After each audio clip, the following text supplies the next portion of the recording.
That's the first argument I'd like to make about this film we just watched. Secondly, it's interesting to note that we were considered as the forgotten stepchildren.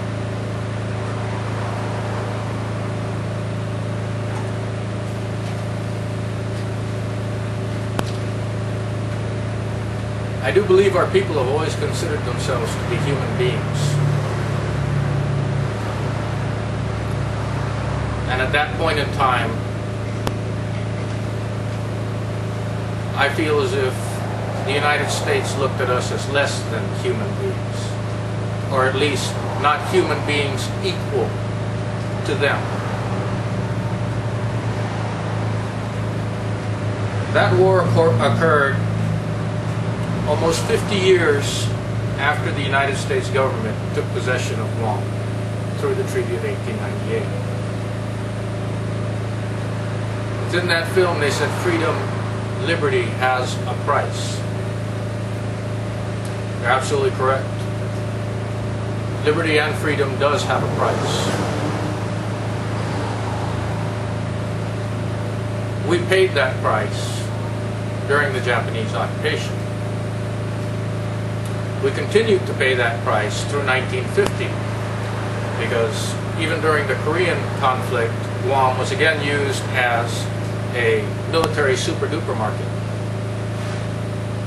for the storage and transshipment of military supplies to assist the United States in its war efforts. We continued to pay that price through the 70s, 60s, and 70s during the Vietnam conflict, when once again Guam was used as a super-duper market for the storage of military equipment and supplies to assist the United States war effort. During those time periods, as we still today, Guam continues to be or to hold the highest per capita enlistment in the United States military.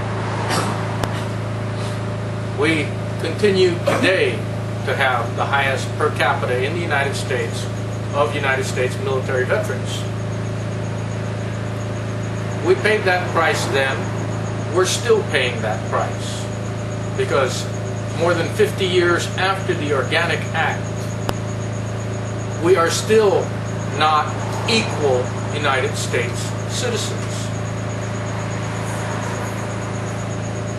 We are still treated as less than equal to our step-parents in the United States.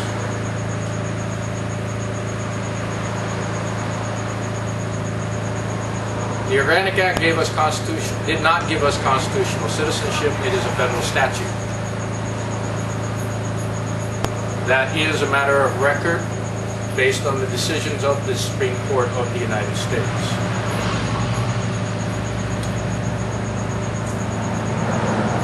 For those who have not been at our previous meetings, let me do a quick review of our political status.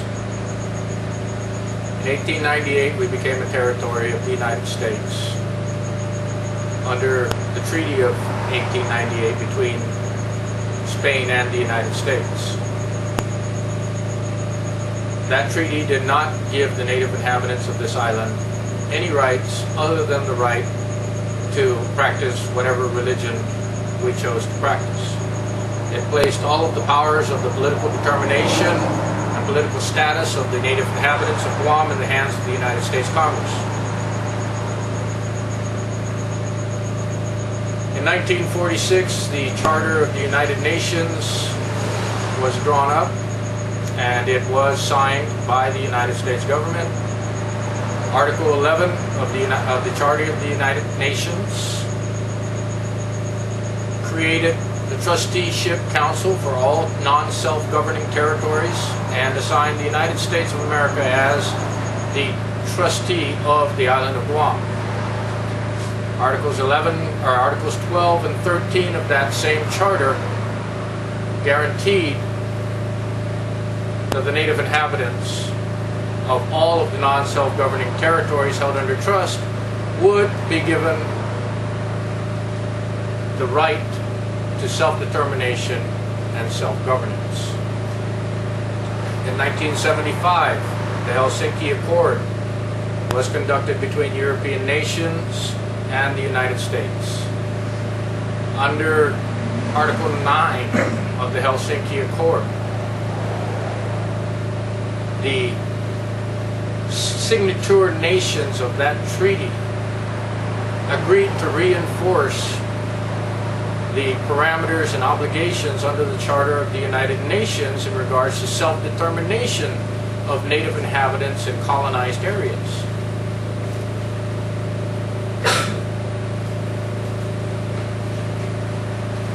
In the 1970s, in accordance with the Charter of the United Nations, the people of Guam conducted a plebiscite and submitted to the United States Congress that it was their desire that Guam be held in Commonwealth status. That was denied.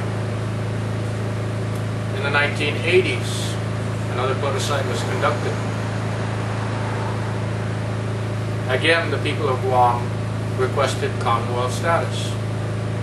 That was denied. Commonwealth status does not meet the parameters of the obligations under the Charter of the United Nations.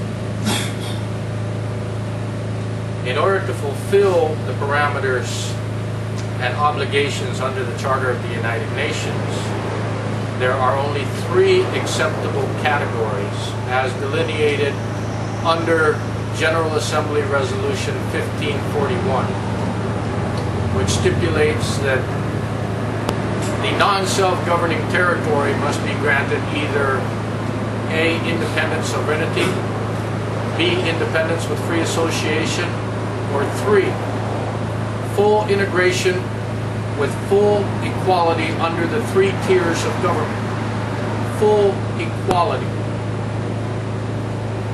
Those are the 3 parameters that are necessary to meet the obligations under the Charter of the United Nations. Why is this important? This is important because the Constitution of the United States has a supremacy clause which delineates that any treaties signed by the United States government, ratified by the United States Senate, becomes federal law, equal to any other federal statute.